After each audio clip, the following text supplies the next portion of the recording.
Hello, everyone, and thank you for joining us for today's webinar, Coming Down from the Ivory Tower, Agile Architecture with the Scaled Agile Framework, brought to you by Aegon Agility Services.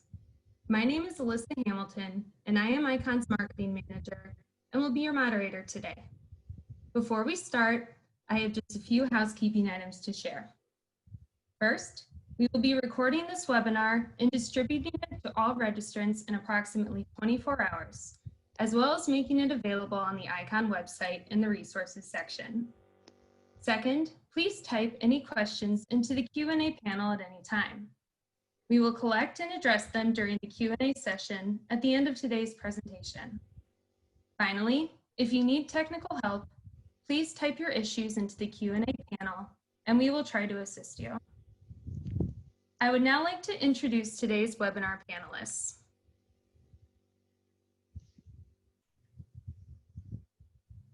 Our first panelist is Charlene Cuenca, Aegon's own Principal Consultant, SPCT, and SAFe contributor. We also have Chad Rosenbaum, Global Head of Architecture at Aegon Asset Management, and Mark Ricks, SAFe Fellow and Curriculum Product Manager at Scaled Agile. I will now hand it over to Charlene Cuenca, who will be leading today's presentation and will start by providing today's agenda. Thanks, Alyssa. Hi, everyone. So I just wanted to review really quickly what we plan to cover during the webinar today. We'll start off with, our theme being coming down from the ivory tower. We'll talk through some architecture concepts and some of the things we are looking to solve by moving to Agile architecture and the concepts behind that. Then we'll talk through the lean Agile transformation journey at Aegon Asset Management and how we implemented Agile architecture from the very beginning as part of that journey, as part of our SAFe transformation. We'll also get into some of the challenges that we had from the very beginning and how we started to overcome them through our transformation. And then we'll conclude with where Aegon Asset Management architecture stands today and also leave some time to summarize and get some questions answered by the folks that attended today. So with that, I'm going to go ahead and turn this over to Mark Ricks. Thanks, Charlene. It's great to be here. So I thought I would start with describing what I see as the problem out there with architecture today. I've spent most of my career as an architect or doing architecture or leading architectural teams. A lot of it has been in the Agile realm, but a lot of it has been in the waterfall realm too. So I've seen a lot out there. And I think the architecture discipline, the architecture community is facing a real challenge today, but there is hope. So I want to talk about that. So let's first talk about why we do architecture. Why is architecture important? Well, it's so that we can avoid things like this. We wouldn't want to live in houses like this, if you can even call these houses. But we also don't want our systems and our solutions to be like this either. So we need to make sure that our technology solutions are stable, they're secure, they're reliable, desirable, and sustainable over the long term.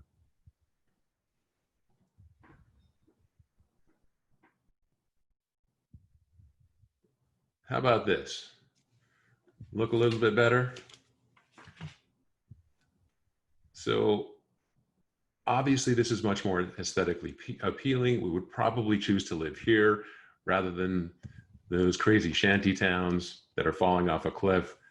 But sometimes architecture is absent where we think it is present. Looks can be deceiving. So really want to ask the question, even though this looks like it's architected well, is it really more livable? Is it more desirable? Is it more feasible and sustainable? Is it really meeting our objectives? Let's have a look at the next slide. So in this particular example, if we strip the layers from the outside and look at the inside, look at the individual features and look at how this particular solution is constructed, we'll see crazy things like this. We'll see staircases colliding with other staircases. We'll see windows in the floor, staircases leading up to the ceiling, and doors to nowhere. Examples of features that have been packed into this particular solution that are very, very interesting, but not very fit for purpose. So architecture, even in this example, when it looks like there may be architecture present, maybe isn't.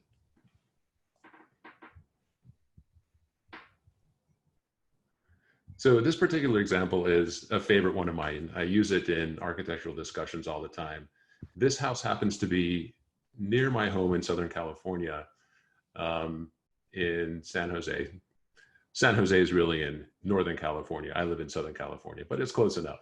This particular house was owned by the widow of the Winchester fortune and resides on about 4.5 acres, has all of these bells and whistles, lots and lots of features, fireplaces everywhere, chimneys, bedrooms, windows, continuously developed over a span of 38 years, but with no architecture or no central planning whatsoever. So here, in this kind of an example, we see how solutions can be developed that are very interesting to look at, maybe very appealing. Obviously, we've spent a lot of money on it over a lot of time. It's got a lot of bells and whistles, fun to talk about, fun to look at, maybe even very appealing to other people. We can brag about it, but not very functional or practical. So we have problems when the architecture and the development don't come together in the right way. And this is what I see all the time out in the field. We have architecture groups that are separated from the development groups, and they're not necessarily in sync the way they should be. It's not that architecture isn't being done in a lot of cases. Architecture is usually being done by someone, somewhere, or a team somewhere, whether it's centralized or decentralized, or if it's spread across geographic boundaries. Architecture is usually done somewhere, but a lot of the problem has to do with where the architecture is done and how that architecture is being communicated to the people who do the implementation. I see this Ivory Tower effect everywhere I go.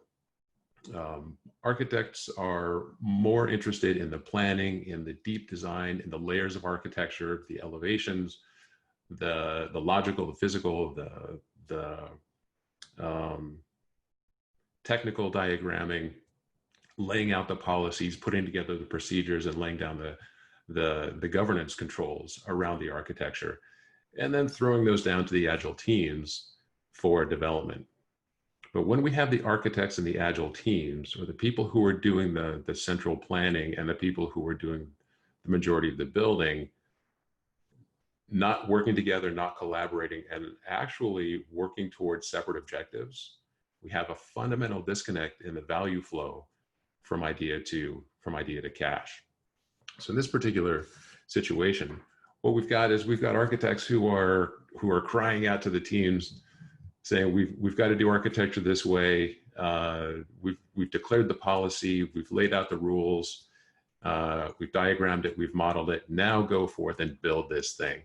When the Agile teams are disconnected from those ivory towers, or when they never see the architects, or when they don't understand the architectural principles or architecture vision, those Agile teams don't have the time to stop what they're doing, engage with the architects, get more insight, get more elaboration into the context of the architecture, so that they can do it. So when the architects are really in a mode of planning every nuance of the architecture to make sure that the solutions are viable both now and into the future, but the Agile teams are rewarded for getting solutions out the door, there's usually a big disconnect. The architects usually can't run fast enough to make sure that their ideas are sticking with the Agile teams who are going to implement them. So this is the big ivory tower effect that we're talking about in the webinar today. Let's flip to the next slide and talk about ways that we can overcome this. So enter the idea of Agile architecture. We want to get from a state of doing big upfront planning, big architectural upfront design, to more of a mode of doing just enough architecture to meet the needs of our constituents, our Agile teams, and our customers, so that we can facilitate continuous value flow. This means that architects now need to get used to the idea of not doing big upfront planning, not planning every nuance of the architecture or every nuance of the solution up front, but planning just enough so that we can keep rolling, and then leaving room in the delivery cycle to progressively elaborate on more of the architecture. This is what we call in SAFe variable versus fixed architecture. or variable versus fixed solution intent.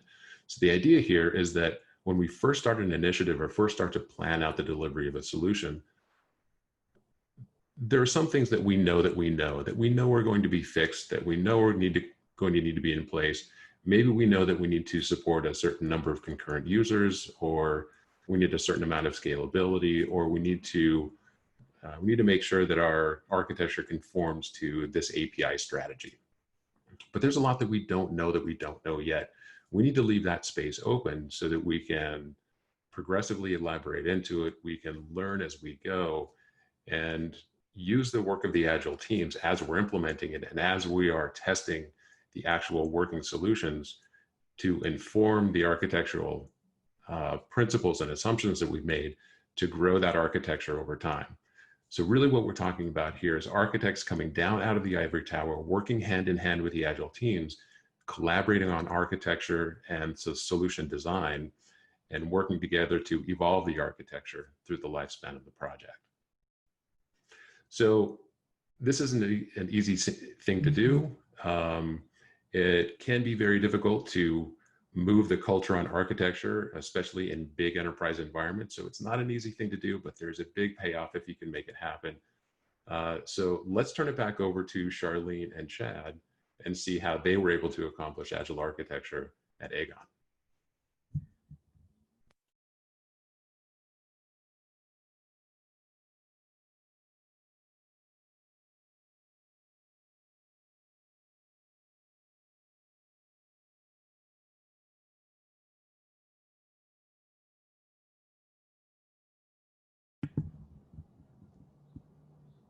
Let's go ahead and set the context for where we are today.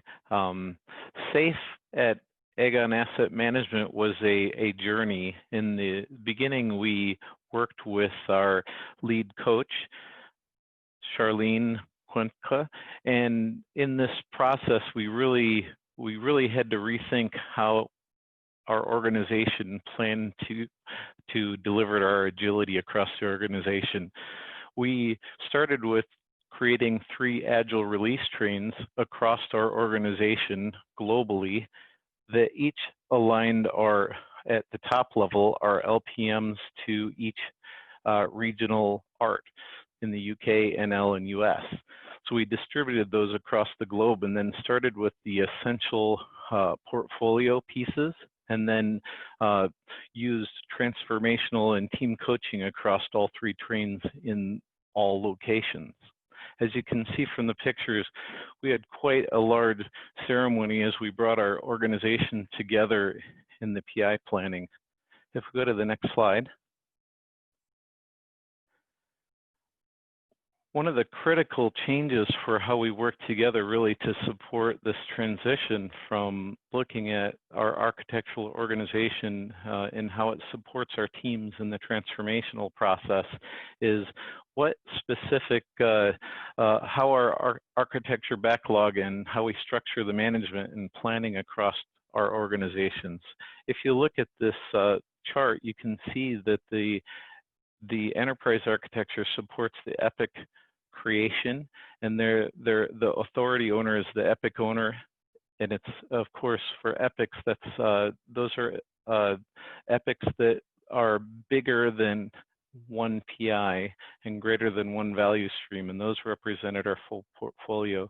As you look at the involvement of the system architecture and engineering team, they support the feature development, and that flows through product management.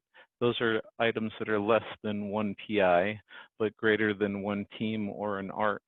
So that supports our full portfolio, large solution, essential, SAFe configuration.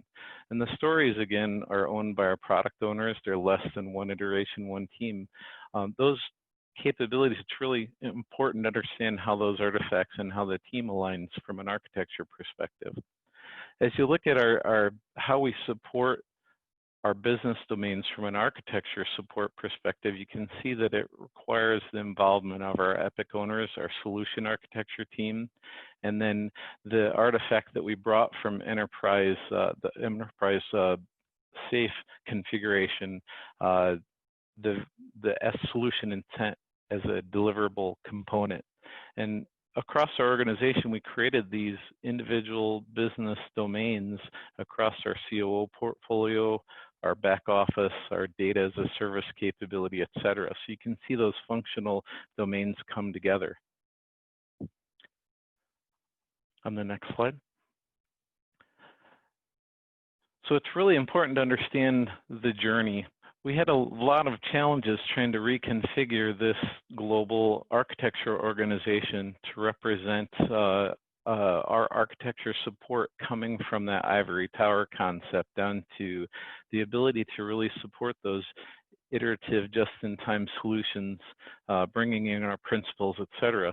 One of our key challenges is we had this global organization with lots of new capacity requests for architecture support across our teams, but we had a very dedicated number of architects, and we were also focused originally on individual support for one country unit, but as you saw, we now are shaping ourselves in more of a global nature across 3 delivery trains, but as a global architecture team.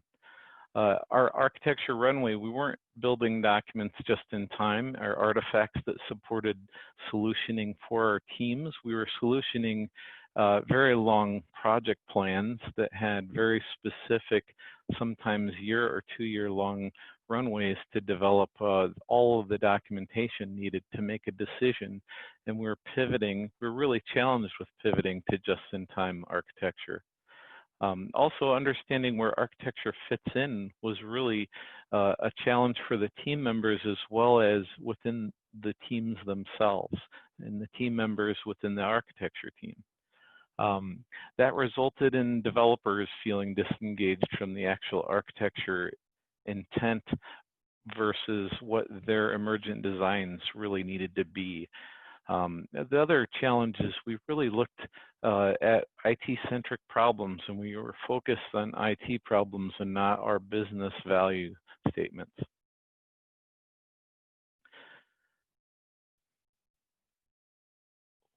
The solution for us was dedicated support for our SAFe dedication and understanding that we had a limited capacity.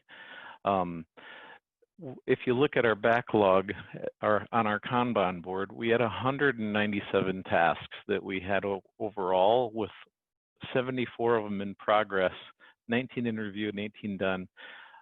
The team at this point was only a team of 5 people across the globe, and we didn't have a global reporting relationship as we started. So what we really had to do is find that right balance between our solution architects on the arts and how our architecture activity, the governance and driving innovation really supported those. So what you see in this SAFe structure is the enterprise architecture happened at the top level within the LPM organization, and we took those common business domains and aligned those across that planning activity, and that resulted in bringing the deliverables really to each individual train, where you see a system architect and engineer associated within the Troika capability, and that support creates the solution intents that really help the development teams define their own emergent designs. And you see that common capability aligned across all the teams. Our primary choice at that point was to participate on the Troikas in that SA role, even though we've been actively created as an enterprise architecture team and organization. And where we really started to create value is creating that enterprise architecture strategic view, inherently influencing the solution intents that help create the boundaries for our teams. And that involvement with one of our lead architects on each one of the Troikas really helped.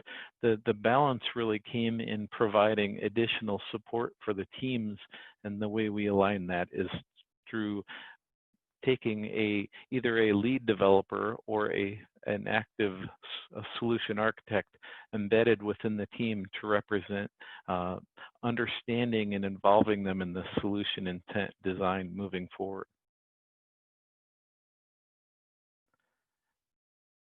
Next.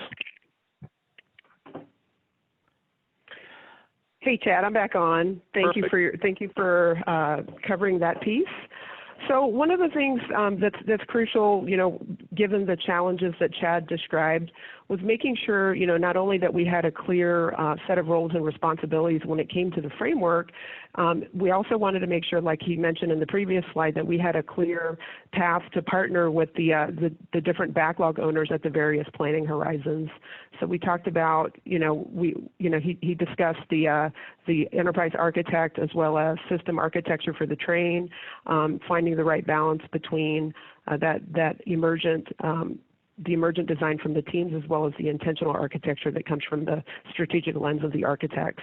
So that balance was a challenge because it's still not your typical thinking when it comes to an architect's perspective. They generally want to create the designs up front, and they generally want to make sure they have everything buttoned up before we actually start the implementation. But that's the beauty of Agile architecture, the fact that we want to make sure that we can co-create the solution together that will actually lead to better outcomes for the customers and the solutions that we're trying to build for them. So another step we took in the right direction to help us overcome some of these challenges was the Kanbans that you see listed here. So in our portfolio Kanban, as well as our program Kanban, you can see the red ovals that represent where we have heavy architecture engagement. And being that specific and explicit with how we want them engaged in our process, you can actually see that they're involved from ideation all the way through to delivery and doneness. So that was an important step to make sure that we could provide that level of clarity to overcome some of the challenges that were mentioned earlier. So some of the items that you see listed in the portfolio Kanban specifically are blurred out on purpose. I wanted our focus to be more on what's architecture helping with, and it's not our intent to go through all of the acceptance criteria. But the point being, when we move from the intake process, where we go from the funnel to review, to analysis, to finally the portfolio backlog once an epic is actually approved to begin, that architecture has been involved in that whole process, helping to define the MVP, helping to understand, get the common understanding of the scope, and also helping to influence the size. Not only that, architecture is also involved in making sure that everyone understands how heavy the architecture need is or impact is very early on in this process. So when we move from the portfolio backlog now into the program Kanban, which starts to feed into the preparation process for upcoming PIs, you can see that the architecture engagement doesn't end there. As system architecture is a core part of our troika, we want to make sure that the architects are involved in every part of the refinement of the feature, including the PI planning event itself. And that's what this graphic is meant to show you, that they're heavily involved, and we can explicitly define, that we need their involvement the entire time. And that was a crucial stepping stone to helping us move away from that agile or move into agile architecture, away from the ivory tower mindset that was hamstringing our architecture team. So some of the other steps we took to move us in a forward direction, as I mentioned before, architecture and all of the architects that were part of our transformation got training just like the rest of the teams and the train members got. So out of the gate, we made sure that architects were involved in leading SAFe, that we also had them as part of our lean portfolio management process that you saw defined on the previous slide. And as we stood up a formal lean agile transformation team, which is, another term for that is the LACE, we had architects participate in that so that we can make sure we always had their lens when we're looking at pivoting our ways of working. The architecture team itself was actually a global architecture team, so that brought, as you saw on the challenges list, that was also one of the challenges, not being in one location and also having to cross cultural boundaries, that those cultural lines actually started to, kind of add to the complexity. But working through the team, making sure that we gave them coaching and training just like everyone else was a critical success factor. We also made sure that we had, metrics and tooling to support our agile way of working, including the artifacts that we were creating for architecture. As we mentioned in the earlier slides, The use of solution intent was an important artifact for us because of some of the big change initiatives that we're going through Aegon Asset Management.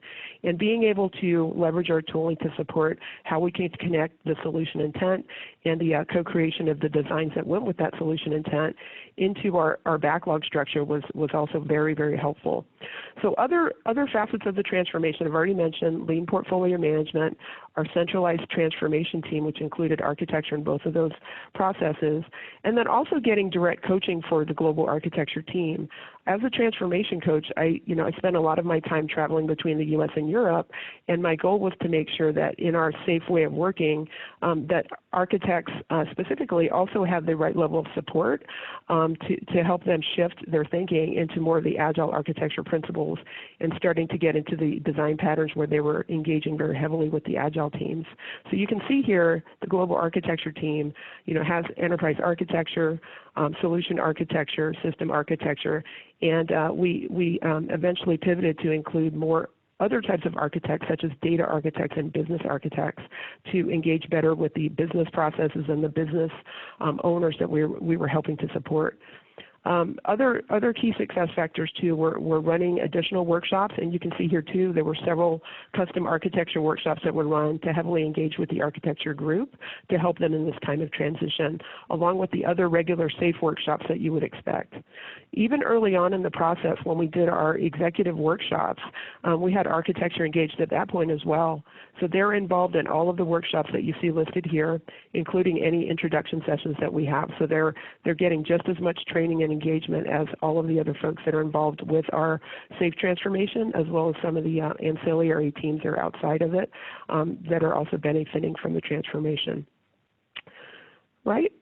So now let's go ahead and move into sustaining and maturing. I'm going to turn this back over to Chad so he can talk about the present day state of the architecture team after undergoing a lot of the transformation journey that we mentioned on the previous slides. So Chad? So architecture today in our organization has really changed. We've got increased alignment with the different parts of our value delivery that are planned in PI sessions. Our teams are working directly with each one of the architects across the organization, both regionally and globally. We have increased our understanding of the level of effort required by our teams, as in the teams really understand the boundaries of a solution intent on the architecture runway, and they really are practicing the emergent design capabilities really within the team to understand what solutions fit and when to engage the governance mechanism with the teams.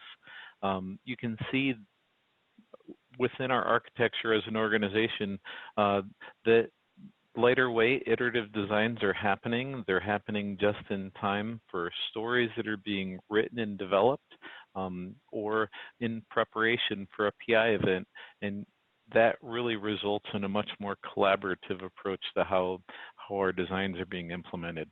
The other key piece that I'll show you a little bit more in a moment on is that we are practicing relentless improvement. We're engaged by gathering consistent feedback across our global organization. We use that feedback to understand what to do and how to improve on challenges we might be having and measure those results consistently both within our goals and transparently with the rest of the organization. Next slide. There are three areas that we really focused on. We focus on the enterprise architecture level to support our global governance and enterprise-wide solutions. So those are solutions that impact the entire organization in all three trains.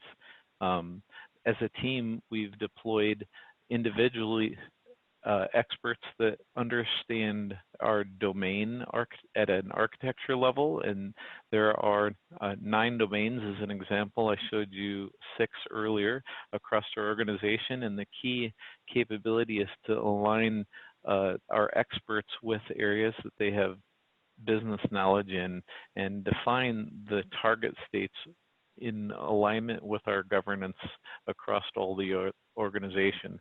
So the goal is that we really work on our architecture solution intents to align to each one of the business domains. The last level is where we support our arts at the architecture level.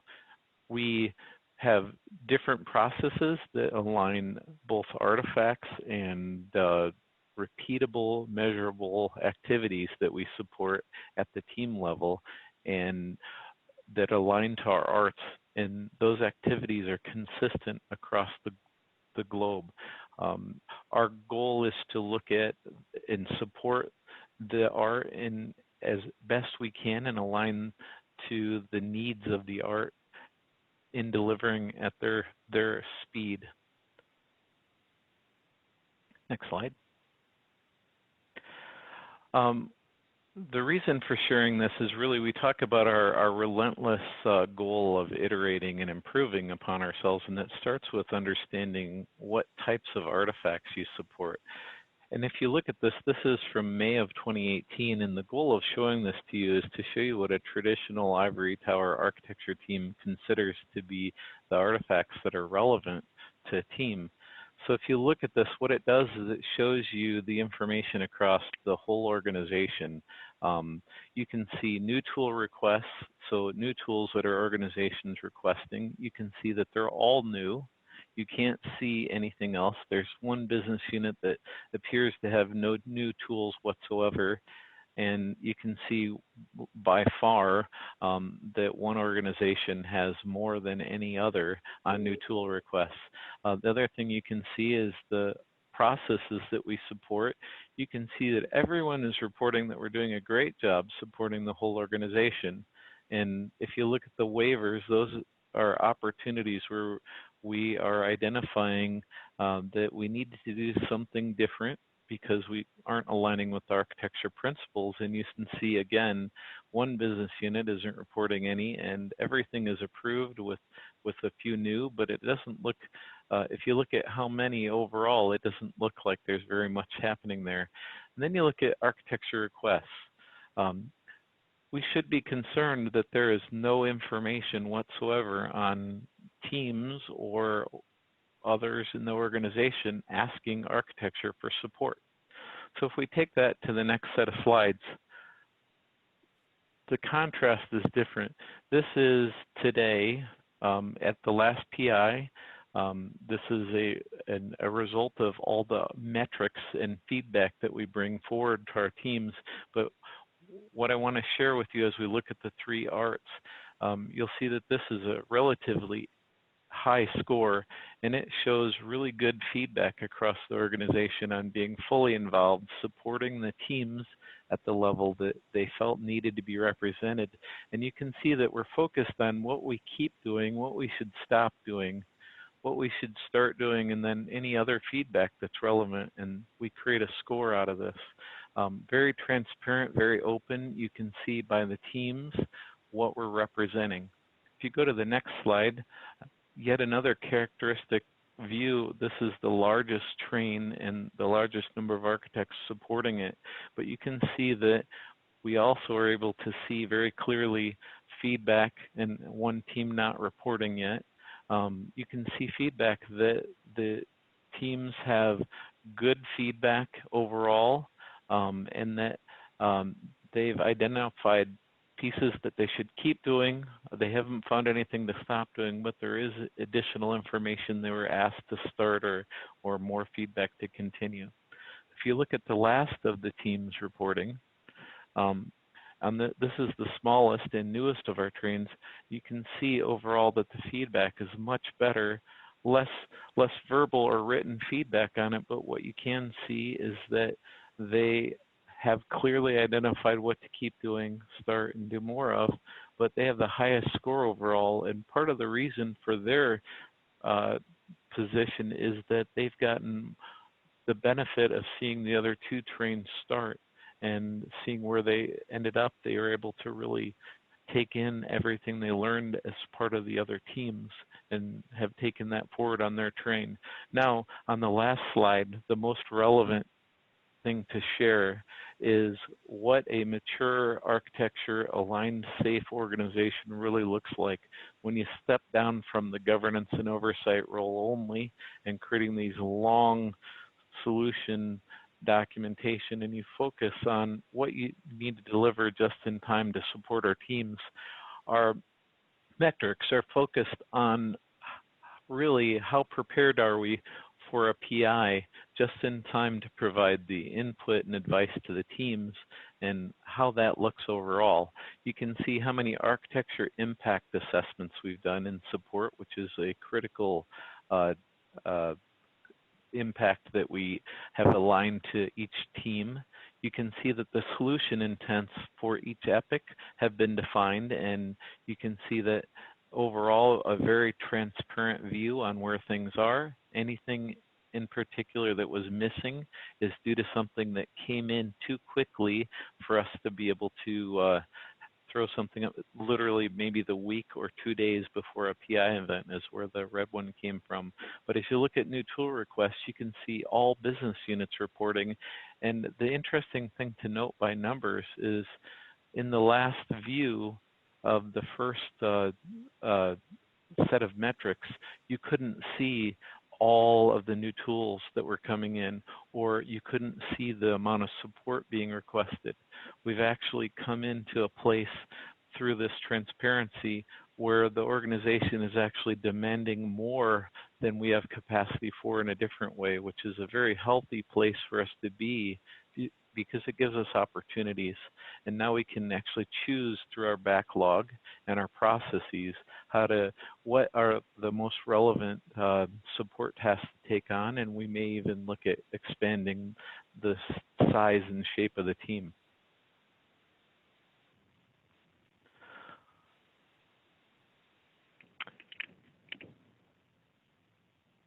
Okay, thanks, Chad. And with that, I'm going to go ahead and summarize our presentation, and then leave some time for the audience to ask questions of the panel here.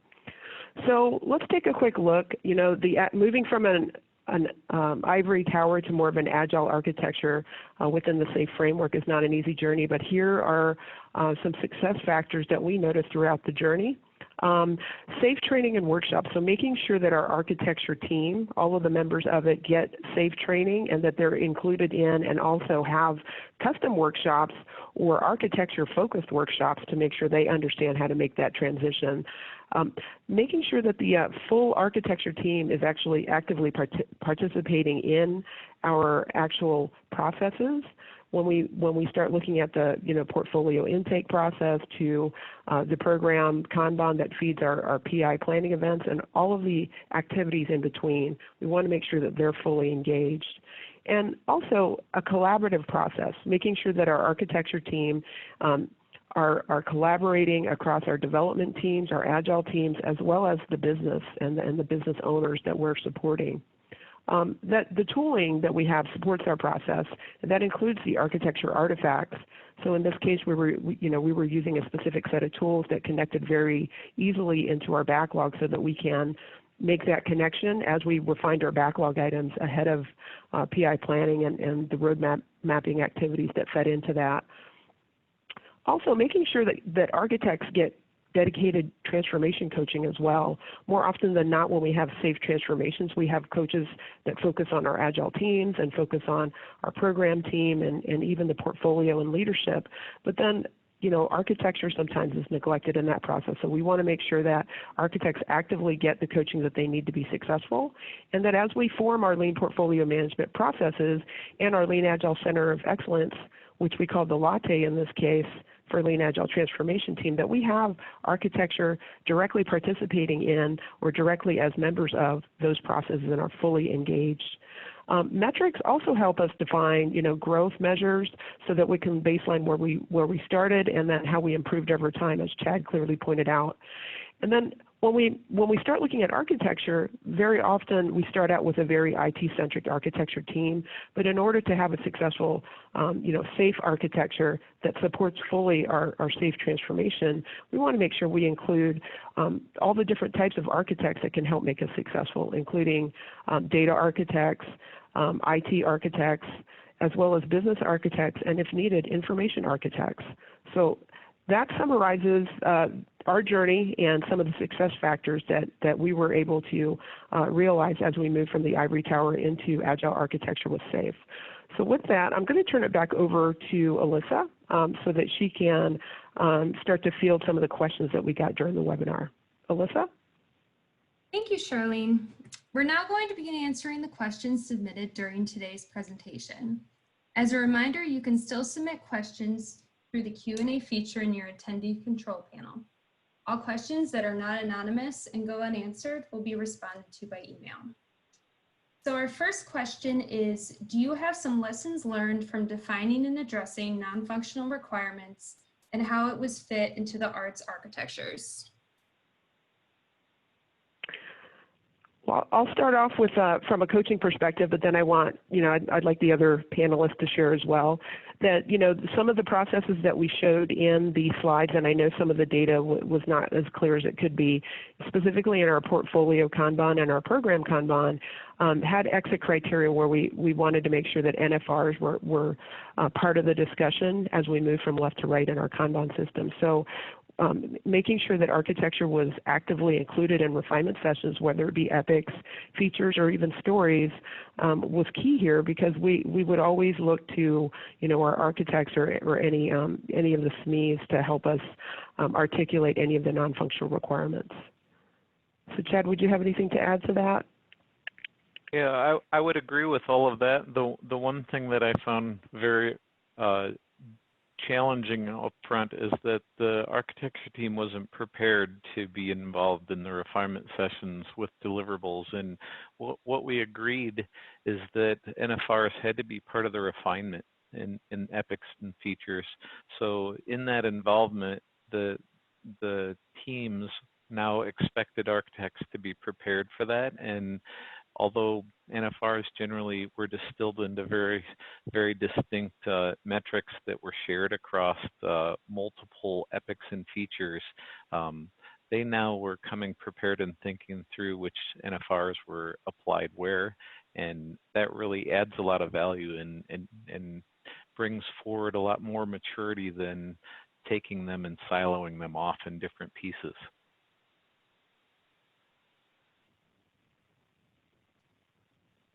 Okay, ready for the next question? Yes.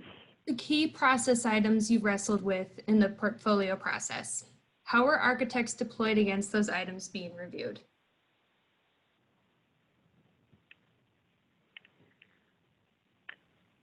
Sorry, Alyssa, would you mind repeating the question? Yeah, sure. What were the key process items you've wrestled with in the portfolio process? And how were architects deployed against those items being reviewed?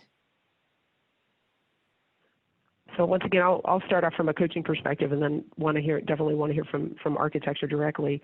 As part of that lean portfolio management set of processes, one of the things we always coach is making sure that we have cross-functional engagement as we move from left to right. So as you could see in that portfolio Kanban process, we had architecture involved in every step of the way.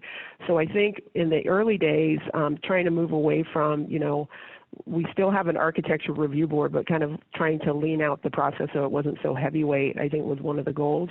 And having that portfolio Kanban process where we had architecture engagement to cover architectural impacts, the fact that they created architectural impact checklists very early on, even before we got a go or no-go decision, was important. One of the things that I struggled with as a coach was, or I found challenging was having architects understand that they don't have to fully bake all of the information up front before we can move forward. So kind of helping, lean the process out so we can have just enough information to have a discussion and have enough knowledge to move forward. So the architecture impact checklist in the portfolio Kanban, making sure that as we move through the Kanban system that we were still satisfying the needs in the early days for the architectural review board. And then making sure also that we started, if we didn't already have a solution intent artifact created, making sure that we can actually, have that started so that we can evolve that as we go, I think were some of the key things there. Do you have anything to add to that, Chad? Yeah, just a little bit. So just for clarity, we talked about the ARB. it still exists today in an agile shape, which is intended to be just in time to support any reviews. And the key is a team member assigned in refinement can do an impact to determine if there's architecture impact to an epic or feature, and that determines whether we do a solution intent document to represent the epic or feature.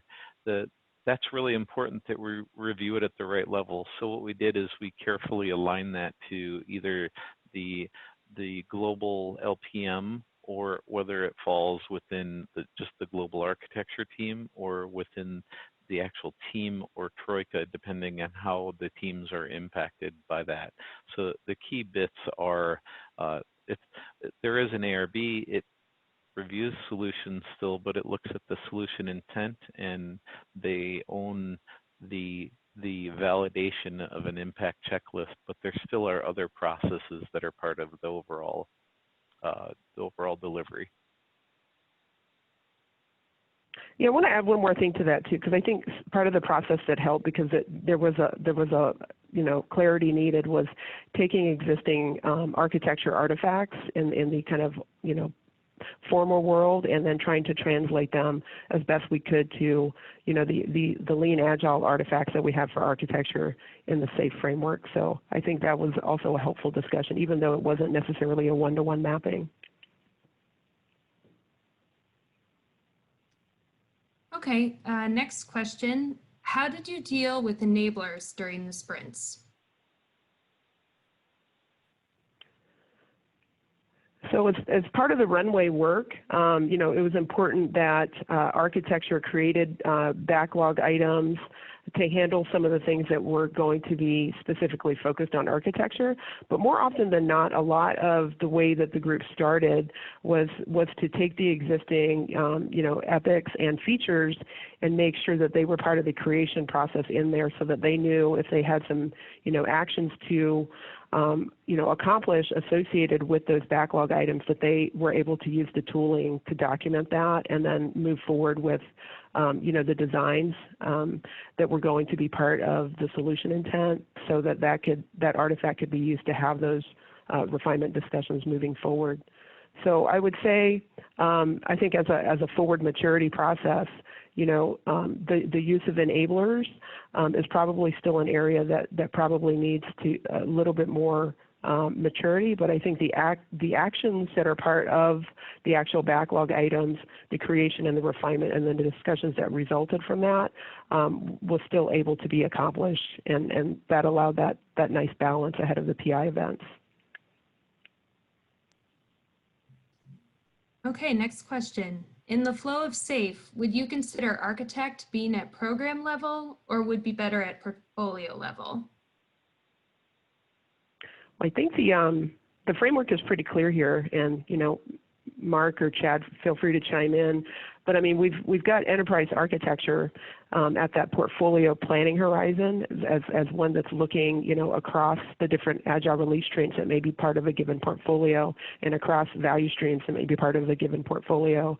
So when we look at that, they're really the ones that are tying back to enterprise strategy around architecture. As companies, grow through the course of acquisition, they may require, lots of different systems, and more often than not, they may be redundant, and there needs to be a plan, to get to a future state where maybe we're a little bit more operationally efficient.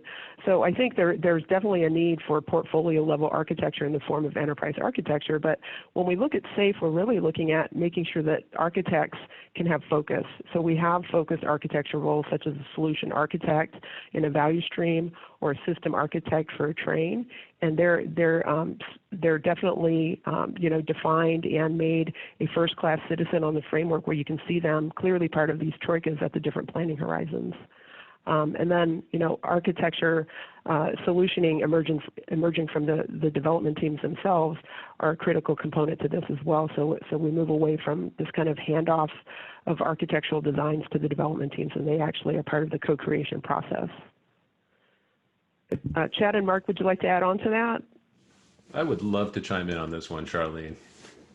I'll jump in, and I'll riff on the academic part that you touched on, and then I'll add some color commentary of my own. So yeah, the framework is very explicit about where the architects are, and to put it very simply, just as Charlene mentioned, we basically align enterprise architects with the portfolio level, solution architects with the large solution level of SAFe, and system architects with the program level. So we have architects, architecture representation at each layer of the framework. Now, one of the reasons for that is because we understand that the architecture perspective is very, very important. So we need those architects to be everywhere. And I like to think about if you kind of envision the big picture and where these roles might align, there are a lot of icons on the big picture, and we see these architects in those 3 different places. But the architecture role, the architecture function is one of those functions that I view as really filling in the white space in the big picture. Those architects should be fluid, in constant communication with each other, and always shepherding that business vision into the technology teams at whatever layers and levels they have domain experience, helping to keep the business strategy in tight alignment with the technical strategy. This is why we need architects at all levels of the framework and all levels of the organization.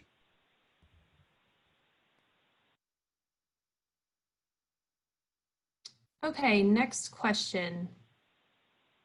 Any thoughts on how the art retros didn't determine anything to do less of?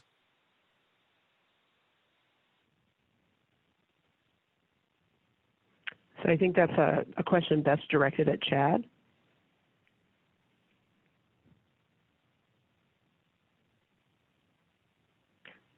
Sorry, Alyssa, can you give me that one more time? I'm just trying to see.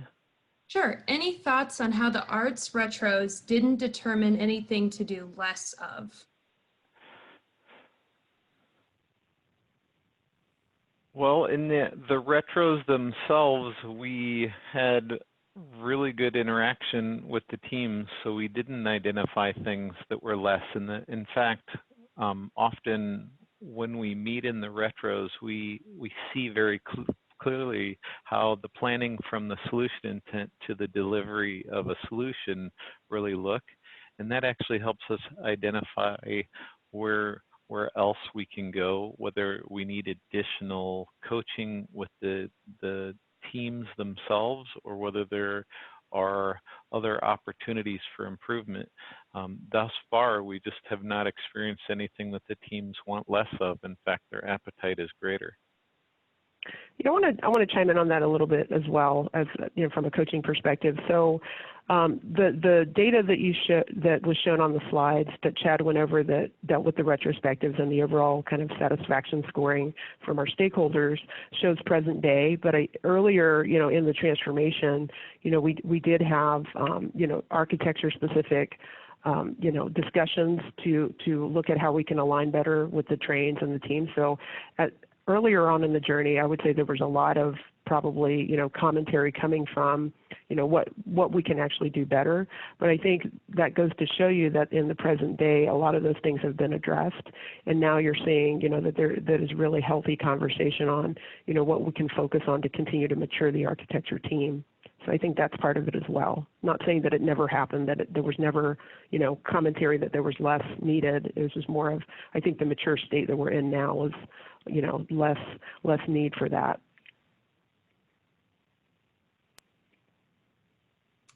Okay.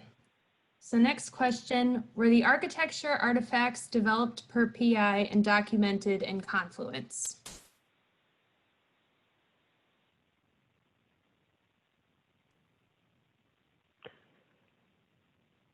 Yeah, the Agile Architecture document. So yes, the teams and trains in asset management were using the Atlassian suite. So we were using Jira as part of the backlog management from story to feature to epic.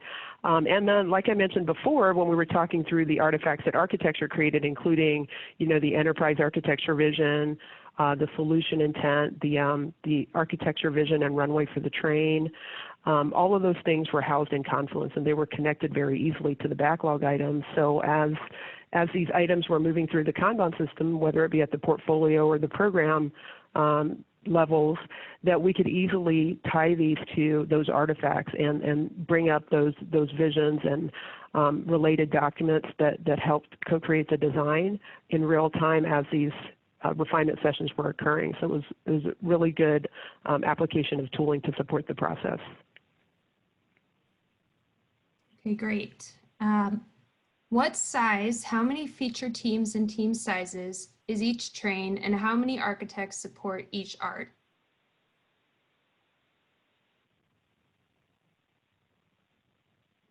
I can answer that a little bit. So we have 3 enterprise architects supporting the LPM globally. So we're responsible for everything from the entire enterprise level on the LPM. On each individual location for the arts, we have 3 in the US art, we have 3 in the NL art, and we have 2 assigned to the UK art because it's much smaller. The key takeaway is that doesn't technically explain all of the activity happening around that. As a nuance, the US has 8 teams on the art, and we have a few other lead developer roles that are participating at the SA level with our team, learning architecture processes and taking on delegated ownership to help us support capacity. And the current discussion is, do we just add them to the team so that we can grow? But that's a improve upon request, or, depending on our demand. So as an example, the UK is sufficiently supported as an example from an alignment perspective. Okay, I think we have time for one more question. How tightly knit were the RTEs, Scrum Masters, and product owners in this journey?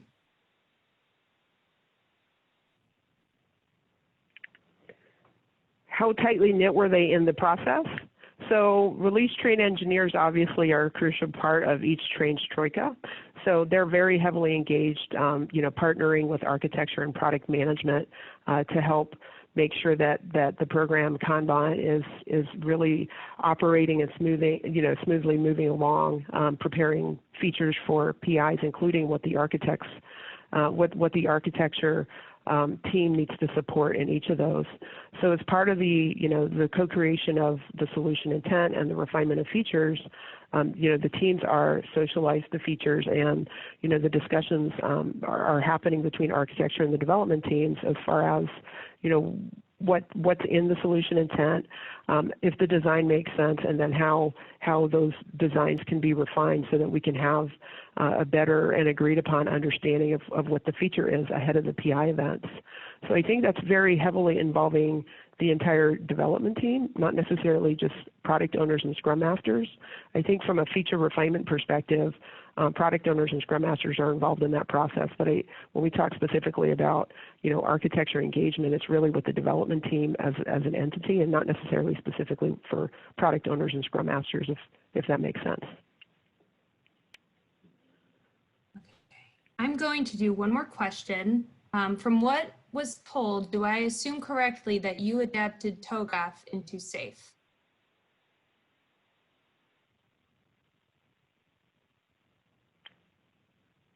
Chad, would you like to answer that? Yeah, sorry, repeat that one more time for me. From what I was told, do I assume correctly that you adapted TOGAF into SAFe?